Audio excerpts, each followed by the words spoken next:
கோடநாடு கொலை கொள்ளை வழக்கில் ஜெயலலிதாவின் கார் ஓட்டுநர் ஐயப்பனிடம் விசாரணை. கோவையில் உள்ள அலுவலகத்தில் வைத்து சிபிசிஐடி போலீஸ் கேள்வி.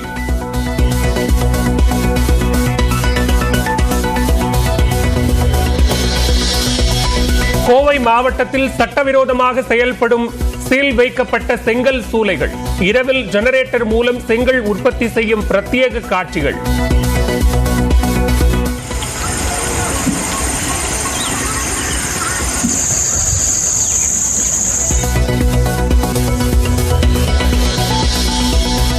திருச்செங்கோட்டில் 7 குழந்தைகள் விற்பனை செய்யப்பட்டதாக முதற்கட்ட தகவல். குழந்தை கடத்தலுக்கு உடந்தையாக இருந்த அரசு பெண் மருத்துவமனைக்கு சீல்.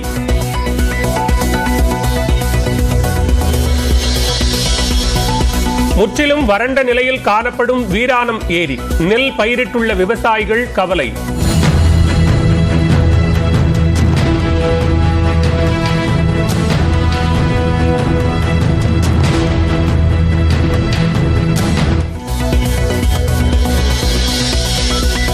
திருவள்ளூர் மாவட்டம் பூந்தமல்லி அருகே காய்ச்சலுக்கு சிறுவன் உயிரிழப்பு. 1 வாரமாக எழும்பூர் அரசு மருத்துவமனையில் சிகிச்சை பெற்று வந்த நிலையில் மரணம்.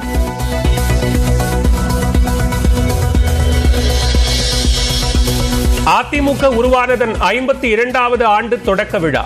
தலைமை அலுவலகத்தில் கொடியேற்றுகிறார் பொதுச் செயலாளர் எடப்பாடி பழனிசாமி.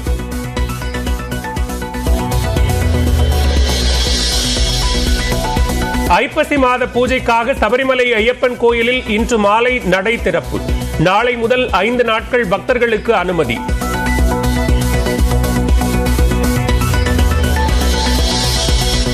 கோவையில் புதிய சாலையில் கனமழையால் திடீர் பள்ளம். இரவில் வந்தபோது சிக்கிக் கொண்ட லாரி.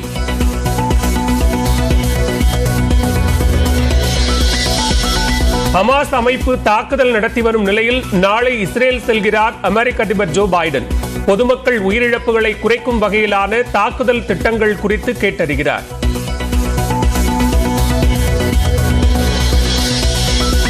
இஸ்ரேலியர்கள் மட்டுமின்றி வெளிநாட்டினர் உட்பட 250 பேரை பிணை கைதிகளாக பிடித்து வைத்துள்ளதாக ஹமாஸ் அமைப்பு அறிவிப்பு. கையில் காயத்துடன் உள்ள 21 வயது பெண்ணின் வீடியோவையும் வெளியிட்டது.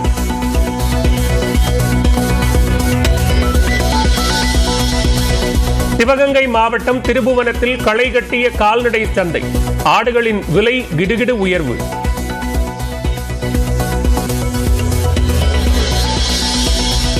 செங்கல்பட்டில் இன்று முதல் 2 நாட்கள் முதலமைச்சர் மு க ஸ்டாலின் கள ஆய்வு.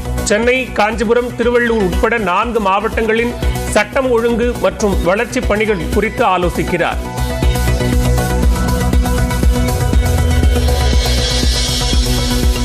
ராணுவம் மற்றும் மத்திய அரசு துறைகளில் வேலை வாங்கி தருவதாக கோடிக்கணக்கான ரூபாய் மோசடி என புகார்.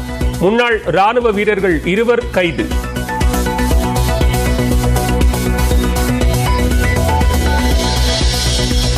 மகாராஷ்டிராவில் கட்டப்பட்டு வந்த புதிய மேம்பாலம் இடிந்து விழுந்தது.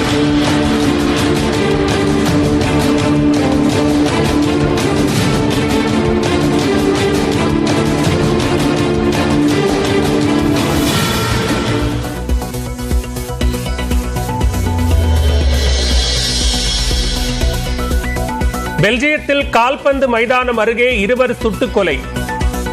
துப்பாக்கிச் சூட்டால் பெல்ஜியம், ஸ்வீடன் அணிகளுக்கு இடையிலான போட்டி பாதியில் நிறுத்தம்.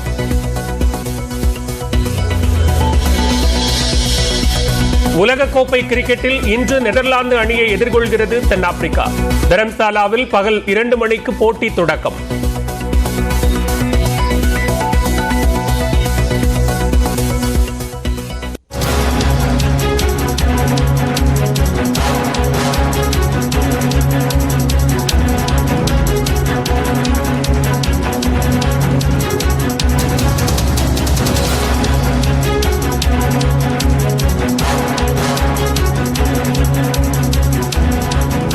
தற்போதைய அண்மை செய்தியை பார்த்துக் கொண்டிருக்கிறோம். தன்பாலின ஈர்ப்பாளர் திருமண வழக்கு தொடர்பாக உச்சநீதிமன்றத்தில் தலைமை நீதிபதி டி.ஒய். சந்திரசூட் தலைமையிலான அரசியல் சாசன அமர்வு தீர்ப்பளித்து வருகிறது.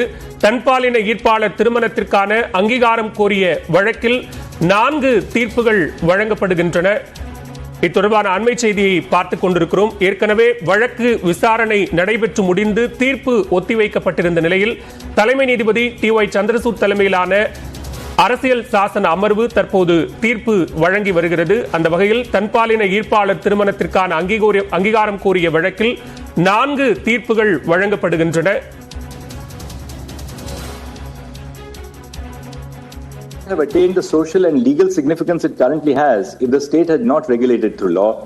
Thus, while marriage is not fundamental in itself, it may have attained significance because of the benefits which are realized through regulation.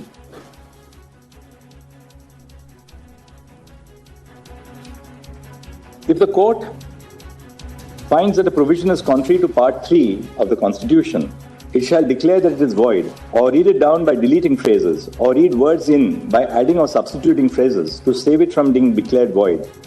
If in the present batch of petitions, this court holds that Section 4 of the Special Marriage Act is unconstitutional because it is under-inclusive to the extent that it excludes, by implication, marriage between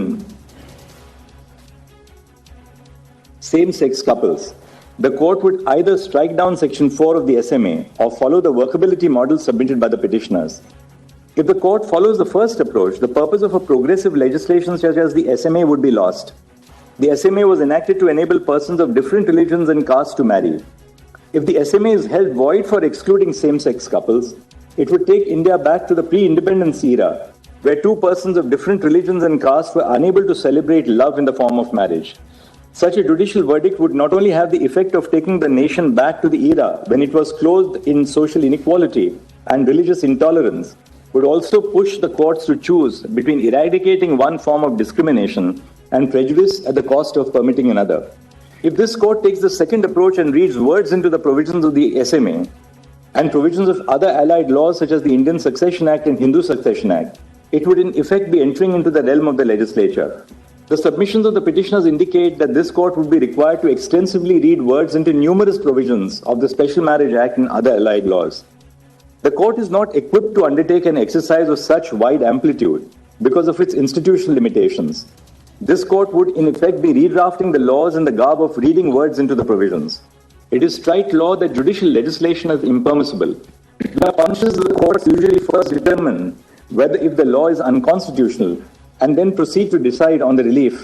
However, in this case, an exercise to determine whether the SMA is unconstitutional because of under-inclusiveness would be futile because of the limitations of this court's power to grant a remedy. Whether a change should be brought into the legislative regime of the SMA is for Parliament to determine. Parliament has access to varied sources of information and represents in itself a diversity of viewpoints in the polity.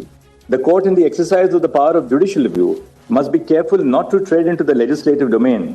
It is clarified that this court has not adjudicated upon the validity of any laws other than the SMA, the FMA, the adoption regulations, and the Kara circular.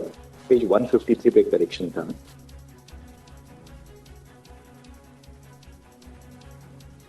The understanding of the Constitution, then I've said the goal of self-development and what it means to be human. This understanding of the Constitution is substantiated on the reading of Part 4 of the Constitution. To illustrate, Article 38 states that the state shall strive to promote the welfare of people. Then I've referred to Article 42 and Article 47. The Constitution, through both positive and negative postulations, inter alia capacitates citizens in their quest to develop themselves. Such capacity building enables them to achieve their full potential in both the private and the public space and to be happy. The Indian Constitution, unlike, say, the South African Constitution, does not expressly provide that the Constitution seeks to improve the quality of life and free the potential of each person. However, such an understanding can be gleaned from the provisions of Part 3 and Part 4. Thus, one of the purposes of the rights framework is to enable the citizenry to attain the goal of self-development. Humans are unique in many respects. We live in complex societies, are able to think, communicate, imagine, strategize, and to do more. However, that which sets us apart from other species does not by itself make us human. These qualities are necessary elements of our humanity, but taken alone they paint an incomplete picture. In addition to these qualities, our ability to feel love and affection for one another makes us human. We may not be unique in our ability to feel the emotion of love, but it is certainly a fundamental feature of our humanity. We have an innate need to see and to be seen, to have our identity, emotions, and needs fully acknowledged, recognized, and accepted. The ability to feel emotions such as grief, happiness, anger, and affection, and the need to share them with others makes us who we are. As human beings, we seek companionship, and most of us value abiding relationships with other human beings in different forms and capacities. These relationships may take many forms: the natal family, cousins and relatives, friends, romantic partnerships, mentors or students. Of these, the natal family as well as the family created with one's life partner form the fundamental groups of society. The need and ability to be a part of a family forms a core component of our humanity. These relationships, which nourish the emotional and spiritual aspects of our humanity, are important in and of themselves. Further, they are as important to self-development as the intellectual and eventually financial nourishment we receive through education. Self-development cannot be measured solely in terms of educational qualifications and financial capabilities. Such a description is to forget what makes us human. It is insufficient if persons have the ability and freedom to form relationships unregulated by the state. For the full enjoyment of such relationships, it is necessary that the state accord recognition to such relationships.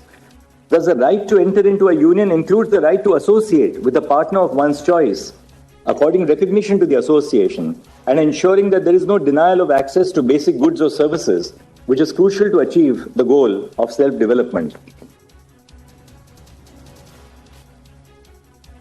On the other hand, the state could indirectly infringe upon the freedom when it does not create sufficient space to exercise that freedom. A formal associational status or recognition of the association is necessary for the free and unrestricted exercise of the freedom to form intimate associations. Needless to say, there may be reasonable restrictions on this right. However, other than legally valid and binding restrictions, the right to intimate associations must be unrestricted. The state, by not endorsing a form of relationship, encourages certain preferences over others. In a previous segment of this judgment, we have discussed the tangible and intangible benefits of recognizing relationships in the form of marriage. While the tangible benefits of marriage are traceable to the content of law, the intangible benefits are secured merely because the state recognizes the relationship through the instrument of law. Intangible benefits in the form of expressive advantages exist irrespective of the content of the law. Even if the law does not grant any special material benefits to a relationship, the relationship would still be considered to be legitimate in the eyes of society. The freedom to choose a partner and the freedom to enjoy their society, which are essential components of the right to enter into a union, and the freedom of intimate association, would be rendered odious if the relationship were to be discriminated against. For the right to have real meaning, the state must recognize a bouquet of entitlements which flow from an abiding relationship of this kind. A failure to recognize such entitlements would result in systemic discrimination against queer couples. Unlike heterosexual couples who may choose to marry, queer couples are not conferred with the right to marry by statute. To remedy this, during the course of the hearing, the Solicitor General of India made a statement that a committee chaired by the Cabinet Secretary will be constituted to set out the rights which will be available to queer couples and unions. The committee shall set out the scope of the benefits which accrue to such couples.